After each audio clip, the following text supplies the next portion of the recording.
Ben ritrovati dalla redazione.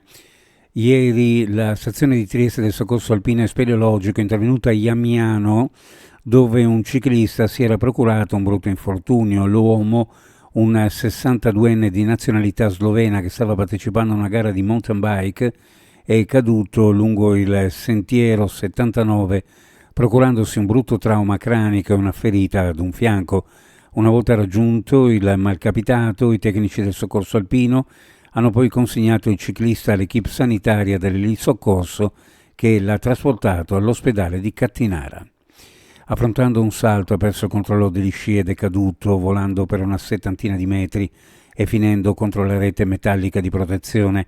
Un impatto violento che per recuperarlo i soccorritori hanno dovuto tagliare la rete in cui era rimasto impigliato.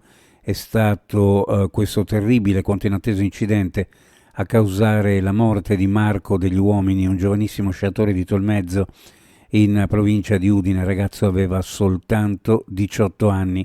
Degli Uomini ci sapeva stare sugli sci. Sabato mattina aveva imboccato la pista 2 degli impianti del Monte Zoncolan per il riscaldamento. Il diciottenne aveva un compito, quello di fare da apripista nella gara che si sarebbe disputata poco dopo. Una persona è morta e altre 3 sono rimaste ferite in un incidente stradale avvenuto a Santa Maria la Longa, Udine. La vittima aveva 48 anni e risiedeva a Fiumicello, Villa Vicentina. Nell'incidente sono stati coinvolti 3 autoveicoli. Sul posto sono intervenuti i sanitari del 118, i vigili del fuoco, i carabinieri di Aiello. L'uomo però è morto all'istante. Tutta la grande famiglia della Pallacanestro Trieste si stringe intorno alla famiglia della signora Nivia Rinaldi, che dopo essersi sentita male la settimana scorsa nelle fasi iniziali della partita è venuta a mancare all'ospedale di Cattinara a Trieste.